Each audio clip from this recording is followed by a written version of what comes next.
KaraokeBooks. Oliver Twist. Written by Charles Dickens. Audiobook.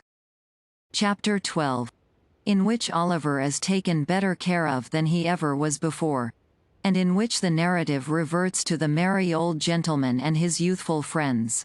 The coach rattled away, over nearly the same ground as that which Oliver had traversed when he first entered London in company with the Dodger, and, turning a different way when it reached the Angel at Islington, stopped at length before a neat house, in a quiet shady street near Pentonville. Here, a bed was prepared, without loss of time, in which Mr. Brownlow saw his young charge carefully and comfortably deposited, and here, he was tended with a kindness and solicitude that knew no bounds. But, for many days, Oliver remained insensible to all the goodness of his new friends. The sun rose and sank again, and many times after that, and still the boy lay stretched on his uneasy bed, dwindling away beneath the dry and wasting heat of fever. The worm does not work more surely on the dead body, than does this slow creeping fire upon the living frame. Weak, and thin, and pallid, he awoke at last from what seemed to have been a long and troubled dream. Feebly raising himself in the bed, with his head resting on his trembling arm, he looked anxiously around. "What room is this? Where have I been brought to?" said Oliver. "This is not the place I went to sleep in." He uttered these words in a feeble voice, being very faint and weak, but they were overheard at once. The curtain at the bed's head was hastily drawn back, and a motherly old lady, very neatly and precisely dressed, rose as she undrew it, from an armchair close by, in which she had been sitting at needlework. "Hush, my dear," said the old lady softly. "You must be very quiet, or you will be ill again, and you have been very bad as bad could be, pretty nigh. Lie down again, there's a dear." With those words, the old lady very gently placed Oliver's head upon the pillow, and, smoothing back his hair from his forehead, looked so kindly and loving in his face, that he could not help placing his little withered hand in hers, and drawing it round his neck. "Save us," said the old lady, with tears in her eyes. "What a grateful little dear it is. Pretty creature. What would his mother feel if she had sat by him as I have, and could see him now?" "Perhaps she does see me," whispered Oliver, folding his hands together. "Perhaps she has sat by me. I almost feel as if she had." "That was the fever, my dear," said the old lady mildly. "I suppose it was," replied Oliver, "because heaven is a long way off, and they are too happy there, to come down to the bedside of a poor boy. But if she knew I was ill, she must have pitied me, even there, for she was very ill herself before she died. She can't know anything about me though," added Oliver after a moment's silence. "If she had seen me hurt, it would have made her sorrowful, and her face has always looked sweet and happy, when I have dreamed of her." The old lady made no reply to this, but wiping her eyes first, and her spectacles, which lay on the counterpane, afterwards, as if they were part and parcel of those features, brought some cool stuff for Oliver to drink, and then, patting him on the cheek, told him he must lie very quiet, or he would be ill again. So, Oliver kept very still, partly because he was anxious to obey the kind old lady in all things, and partly, to tell the truth, because he was completely exhausted with what he had already said. He soon fell into a gentle doze, from which he was awakened by the light of a candle, which, being brought near the bed, showed him a gentleman with a very large and loud ticking gold watch in his hand, who felt his pulse, and said he was a great deal better. "You are a great deal better, are you not, my dear?" said the gentleman. "Yes, thank you, sir," replied Oliver.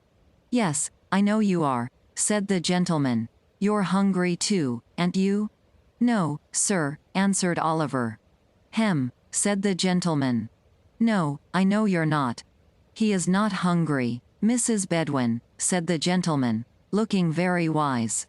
The old lady made a respectful inclination of the head, which seemed to say that she thought the doctor was a very clever man. The doctor appeared much of the same opinion himself. "You feel sleepy, don't you, my dear?" said the doctor. "No, sir," replied Oliver. "No," said the doctor, with a very shrewd and satisfied look. "You're not sleepy. Nor thirsty. Are you?" "Yes, sir, rather thirsty," answered Oliver. "Just as I expected, Mrs. Bedwin," said the doctor. "It's very natural that he should be thirsty. You may give him a little tea, ma'am, and some dry toast without any butter. Don't keep him too warm, ma'am, but be careful that you don't let him be too cold. Will you have the goodness?" The old lady dropped a curtsy. The doctor, after tasting the cool stuff, and expressing a qualified approval of it, hurried away, his boots creaking in a very important and wealthy manner as he went downstairs. Oliver dozed off again. Soon after this, when he awoke, it was nearly 12 o'clock. The old lady tenderly bade him good night shortly afterwards, and left him in charge of a fat old woman who had just come, bringing with her, in a little bundle, a small prayer book and a large nightcap.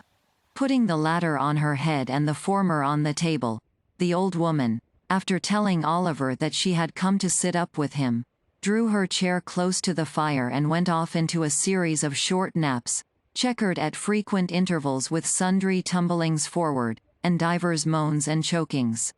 These, however, had no worse effect than causing her to rub her nose very hard, and then fall asleep again. And thus the night crept slowly on. Oliver lay awake for some time, counting the little circles of light which the reflection of the rushlight shade threw upon the ceiling, or tracing with his languid eyes the intricate pattern of the paper on the wall. The darkness and the deep stillness of the room were very solemn, as they brought into the boy's mind the thought that death had been hovering there, for many days and nights, and might yet fill it with the gloom and dread of his awful presence. He turned his face upon the pillow, and fervently prayed to heaven. Gradually, he fell into that deep tranquil sleep which ease from recent suffering alone imparts, that calm and peaceful rest which it is pain to wake from.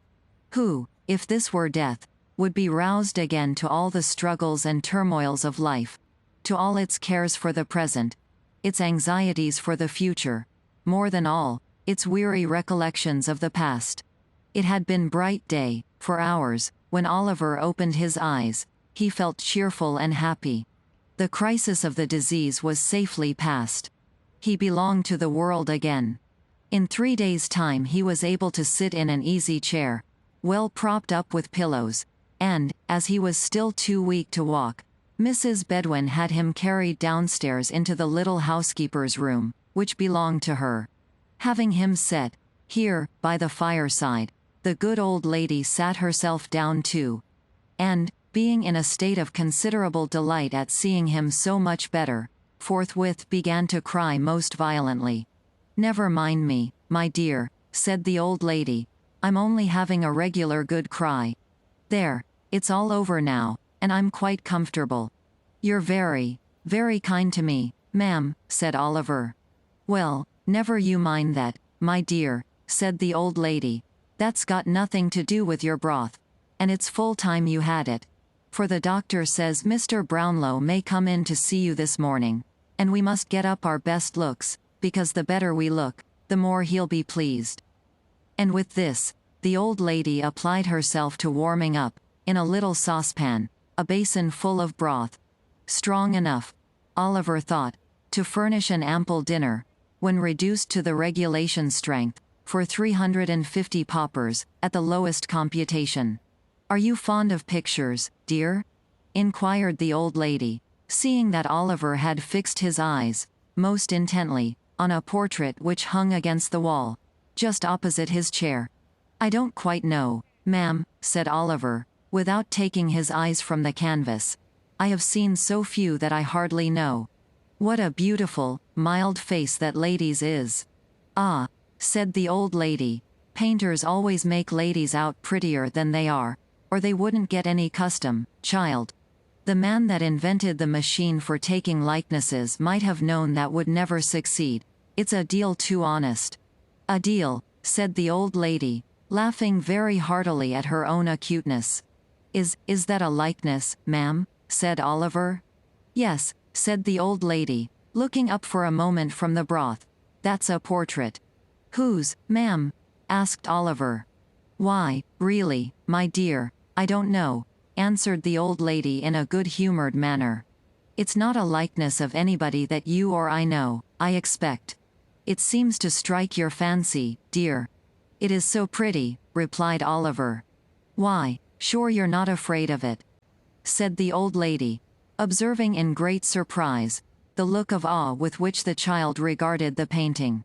"Oh no, no," returned Oliver quickly, "but the eyes look so sorrowful, and where I sit, they seem fixed upon me. It makes my heart beat," added Oliver in a low voice, "as if it was alive, and wanted to speak to me, but couldn't." "Lord save us!" exclaimed the old lady, starting. "Don't talk in that way, child. You're weak and nervous after your illness. Let me wheel your chair round to the other side, and then you won't see it. There," said the old lady, suiting the action to the word. "You don't see it now, at all events." Oliver did see it in his mind's eye as distinctly as if he had not altered his position. But he thought it better not to worry the kind old lady.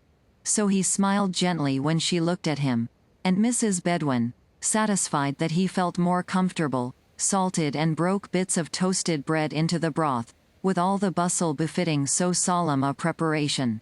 Oliver got through it with extraordinary expedition. He had scarcely swallowed the last spoonful, when there came a soft rap at the door. "Come in," said the old lady, and in walked Mr. Brownlow.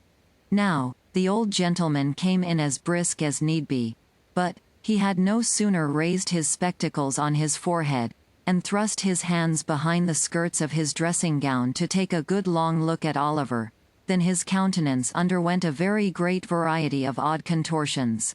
Oliver looked very worn and shadowy from sickness, and made an ineffectual attempt to stand up, out of respect to his benefactor, which terminated in his sinking back into the chair again. And the fact is, if the truth must be told, that Mr. Brownlow's heart, being large enough for any 6 ordinary old gentlemen of humane disposition, forced a supply of tears into his eyes, by some hydraulic process which we are not sufficiently philosophical to be in a condition to explain. Poor boy," said Mr. Brownlow, clearing his throat. "I'm rather hoarse this morning, Mrs. Bedouin. I'm afraid I have caught cold." "I hope not, sir," said Mrs. Bedouin. "Everything you have had has been well aired, sir." "I don't know, Bedouin. I don't know," said Mr. Brownlow. "I rather think I had a damp napkin at dinner time yesterday, but never mind that. How do you feel, my dear?" "Very happy, sir," replied Oliver. "And very grateful indeed, sir, for your goodness to me." "Goodbye," said Mr. Brownlow, stoutly. "Have you given him any nourishment, Bedouin? Any slops, eh?" "He has just had a basin of beautiful strong broth, sir," replied Mrs. Bedouin, drawing herself up slightly, and laying strong emphasis on the last word, to intimate that between slops and broth well compounded, there existed no affinity or connection whatsoever. "Ah," said Mr. Brownlow, with a slight shudder, "a couple of glasses of port wine would have done him a great deal more good. Wouldn't they, Tom White, eh?" "My name is Oliver, sir," replied the little invalid, with a look of great astonishment. "Oliver," said Mr. Brownlow. "Oliver what? Oliver White, eh?" "No, sir, Twist, Oliver Twist." "Queer name," said the old gentleman. "What made you tell the magistrate your name was White?" "I never told him so, sir," returned Oliver in amazement. This sounded so like a falsehood, that the old gentleman looked somewhat sternly in Oliver's face. It was impossible to doubt him. There was truth in every one of its thin and sharpened lineaments. "Some mistake," said Mr. Brownlow. But, although his motive for looking steadily at Oliver no longer existed, the old idea of the resemblance between his features and some familiar face came upon him so strongly, that he could not withdraw his gaze. "I hope you are not angry with me, sir?" said Oliver, raising his eyes beseechingly. "No, no," replied the old gentleman. "Why? What's this? Bedouin, look there." As he spoke, he pointed hastily to the picture over Oliver's head, and then to the boy's face. There was its living copy. The eyes, the head, the mouth. Every feature was the same. The expression was, for the instant, so precisely alike, that the minutest line seemed copied with startling accuracy. Oliver knew not the cause of this sudden exclamation. For, not being strong enough to bear the start it gave him, he fainted away. A weakness on his part, which affords the narrative an opportunity of relieving the reader from suspense, in behalf of the two young pupils of the merry old gentleman, and of recording that when the Dodger and his accomplished friend Master Bates joined in the hue and cry which was raised at Oliver's heels in consequence of their executing an illegal conveyance of Mr. Brownlow's personal property, as has been already described, they were actuated by a very laudable and becoming regard for themselves, and forasmuch as the freedom of the subject and the liberty of the individual are among the first and proudest boasts of a true-hearted Englishman, so I need hardly beg the reader to observe that this action should tend to exalt them in the opinion of all public and patriotic men in almost as great a degree as this strong proof of their anxiety for their own preservation and safety goes to corroborate and confirm the little code of laws which certain profound and sound-judging philosophers have laid down as the mainsprings of all nature's deeds and actions. The said philosophers very wisely reducing the good lady's proceedings to matters of maxim and theory, and, by a very neat and pretty compliment to her exalted wisdom and understanding, putting entirely out of sight any considerations of heart, for these are matters totally beneath a female who is acknowledged by universal admission to be far above the numerous little foibles and weaknesses of her sex. If I wanted any further proof of the strictly philosophical nature of the conduct of these young gentlemen in their very delicate predicament, I should at once find it in the fact, also recorded in a foregoing part of this narrative, of their quitting the pursuit, when the general attention was fixed upon Oliver, and making immediately for their home by the shortest possible cut. Although I do not mean to assert that it is usually the practice of renowned and learned sages, to shorten the road to any great conclusion, their course indeed being rather to lengthen the distance, by various circumlocutions and discursive staggerings, like unto those in which drunken men under the pressure of a too mighty flow of ideas, are prone to indulge. Still, I do mean to say, and do say distinctly, that it is the invariable practice of many mighty philosophers, in carrying out their theories, to evince great wisdom and foresight in providing against every possible contingency which can be supposed at all likely to affect themselves. Thus, to do a great right, you may do a little wrong, and you may take any means which the end to be attained will justify. The amount of the right, or the amount of the wrong, or indeed the distinction between the two, being left entirely to the philosopher concerned, to be settled and determined by his clear, comprehensive, and impartial view of his own particular case. It was not until the two boys had scoured, with great rapidity, through a most intricate maze of narrow streets and courts, that they ventured to halt beneath a low and dark archway. Having remained silent here, just long enough to recover breath to speak, Master Bates uttered an exclamation of amusement and delight, and, bursting into an uncontrollable fit of laughter, flung himself upon a doorstep, and rolled thereon in a transport of mirth. "What's the matter?" inquired the Dodger. "Ha! Ha! Ha!" roared Charlie Bates. "Hold your noise," remonstrated the Dodger, looking cautiously round. "Do you want to be grabbed, stupid?" "I can't help it," said Charlie, "I can't help it. To see him splitting away at that pace, and cutting round the corners, and knocking up on the posts, and starting on again as if he was made of iron as well as them, and me with the wipe in my pocket, singing out arter him. Oh, my eye!"